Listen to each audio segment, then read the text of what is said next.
yo sé que todos están en un sueño. ¿Dónde está? ¿Dónde está su patrón?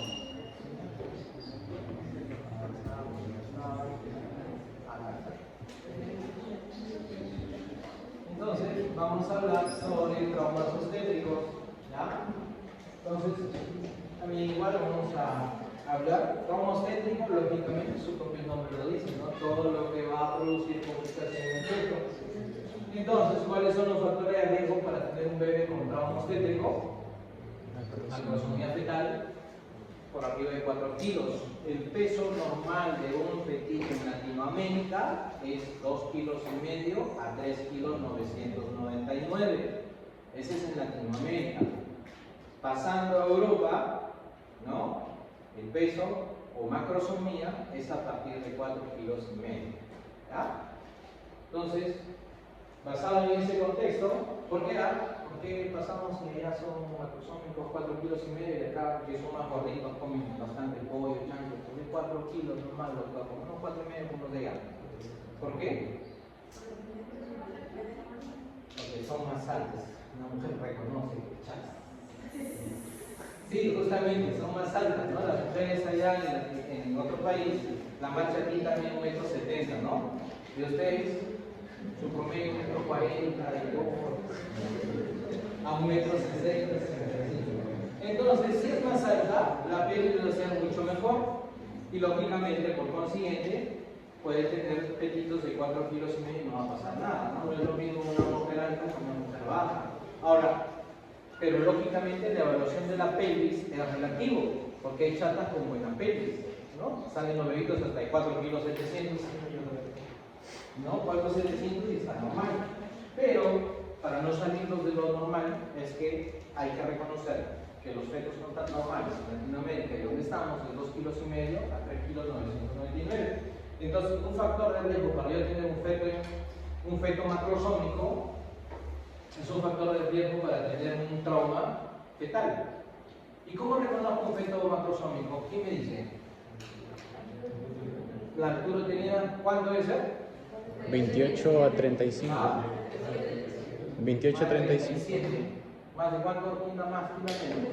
Más de 35, ¿no? ¿Ya? Entonces hemos dicho que los fetos en una gestante de término en la altura uterina normal, lo dijimos en la clase pasada, ¿cuánto es?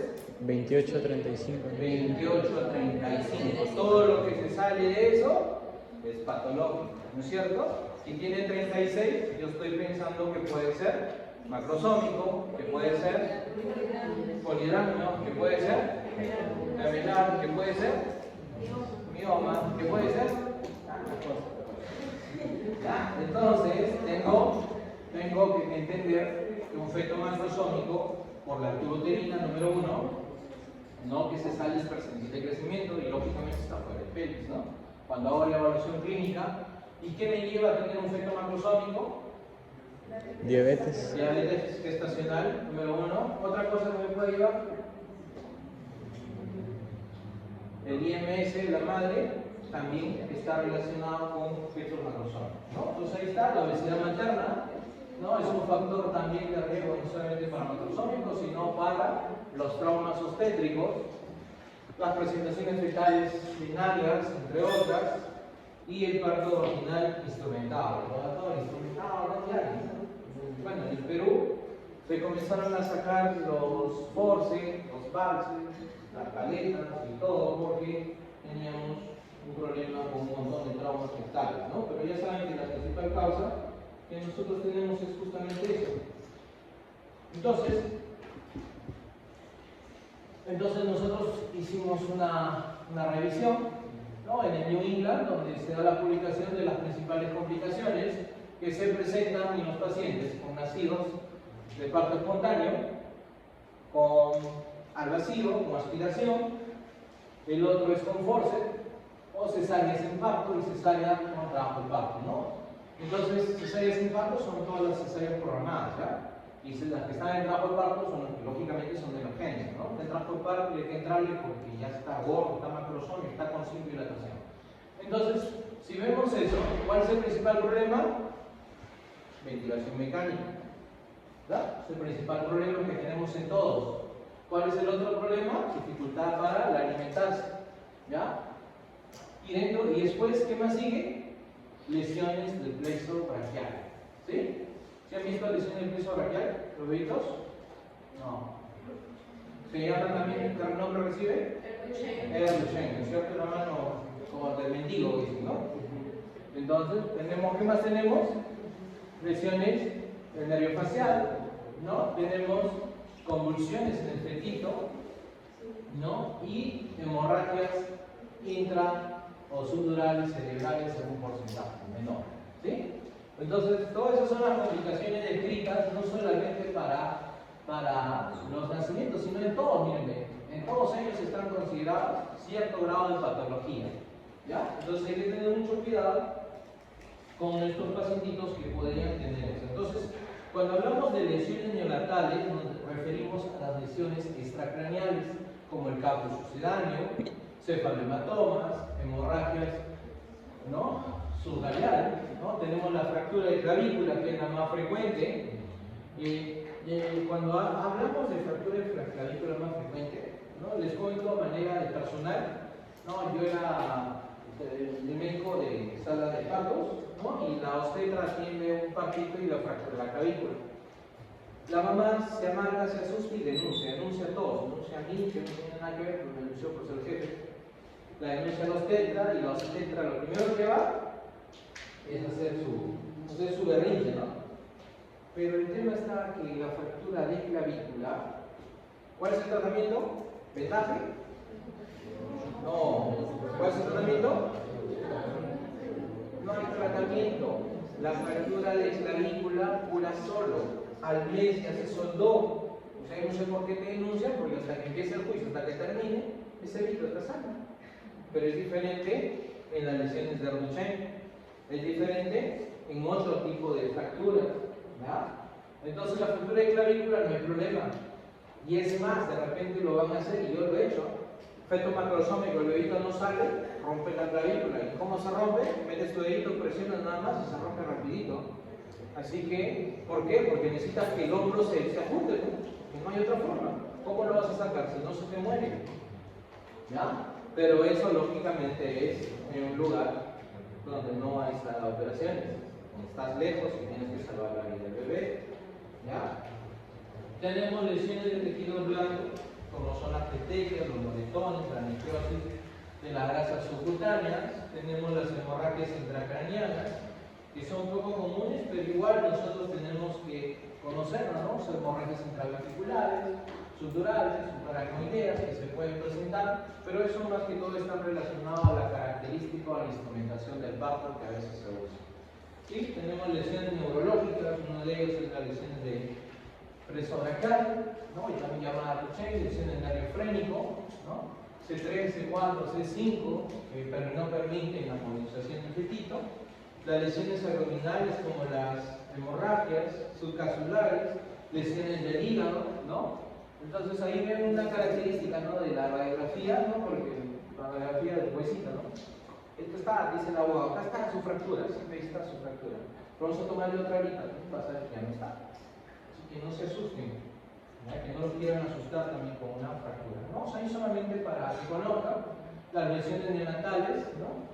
En este caso las características, ¿dónde está? El caput sucedáneo. Igual el caput sucedáneo no nace con su cabezota, también de hematoma, pero a los 15 días, 10 días ya está sano, ya se resolvió el problema, hubo una reabsorción de todo el coágulo de sangre y se solucionó. Y acá están una de las complicaciones, ¿no? Que nosotros tenemos. Si ustedes se dan cuenta, el primero es, ¿qué viene el primero? ¿No? Lesiones del plexo facial, ¿no? Perdón, el nervio facial, ¿no? El lado lateral, el pato caído de un lado, ¿no? En el otro, ¿qué ven? El caput, ¿sí? En el de acá, ¿no? Típicamente en una toma, ¿sí? Entonces, las lesiones más frecuentes, tenemos ahí los cefalomatomas y el caput sucedáneo, que tiene que ver mucho con la piel, el eritema, la equimosis, ¿no? Y esa es la diferencia entre uno y otro, entre cefalomatomas, ¿ya? Y el caput sucedáneo. Una de las diferencias muy importantes es ¿no? Que uno se presenta dentro del parto y otro se presenta horas después del parto. ¿Ya? Entonces, si lo presentó al momento del parto, porque al primero todo bebito que nace se evalúa, ¿no? Entonces, todo bebito que nace hay que medir el microcefálico, ¿no? ¿Y qué pasa si después de horas vuelves a ver que la cabeza está grande? Vuelve a medir, ¿ya? Y eso es una complicación. ¿Qué pasa en sepsis? En sepsis hoy día tenías el perímetro cefálico, pasa 10 días, ¿y qué va a pasar? Crece, hay un edema cerebral, es un producto de un proceso infeccioso, complicación de una RPM, complicación de un trauma, complicación de algún proceso que nosotros podemos encontrar, ¿no? Para que conozcan la lesión del plexo braquial, C5, C6, C7, C8, T1, ¿no? Y lógicamente la mano del mendigo, ¿no? Como usted tiene una colaboración, tipo, puede ser funcionario de la región, ¿no? ¿Sí? Entonces ahí tenemos capus sucedáneos, cefalomatomas, ¿no? Sublabial, la característica en el subcutáneo sucedáneo, ¿no? En este caso no respeta la sutura, si respeta la sutura, no respeta la sutura, una de las características que tiene que ver mucho con las suturas y las presentaciones tanto en el vértex como en la sutura parietal y la frente occipital, ¿no? Sí, que tiene que ver mucho con eso. Fractura de clavícula, ¿no? Nosotros podemos determinarlo, ¿no? Como el signo de la tecla del piano, ¿sí? ¿Lo ven? Igual, como mencionaba acá, la garrochena, está la pienopropina, el pepinín. Y las otras son las lesiones, en este caso de C7, C8 y T1, que tiene que ver con la mano del saco o lesión gamma. Entonces, ¿cuál es el tratamiento de estos pacientes? En el de clavícula, bastante cariño, bastante amor y no le fastidia la clavícula. Pero en el resto, tratamiento de fisioterapia, y a veces son largas, 5, 6, y a veces un año, y a veces no se mejora en un año. Entonces tenemos denuncias médico-legales por lesiones del plexo braquial. Hay médicos que están pagando fisioterapia, están denunciados. Entonces eso hay que tener mucho cuidado en la atención del parto. Eso que no vengas mañana, no, más tarde, debes detectar a tiempo. Si ves que el bebito está grande, está macrosómico, prográmalo. Ves que el bebito está por transverso podálico, prográmalo. Ves que el bebito ya está presentando, ¿no? En sus 30 semanas tiene una uterina de 35 y no esperes, ¿no? Mandarlo al hospital para que lo programes, ¿no? Entonces, ahí tenemos otra lesión de C8T1, la de Krumke, ¿no? Tenemos la rotación interna, alteraciones. También acá, la necrosis de la gasa subcutánea, el recién nacido, ¿no? A veces, ¿por qué pasa eso? Porque apenas nace, a veces quedan rascando, a veces como escobilla, ¿no? Limpiarlo, pero normal, ¿no? A veces se pasa con demasiada radiación, ¿no? Y ahí, ese es un RCU,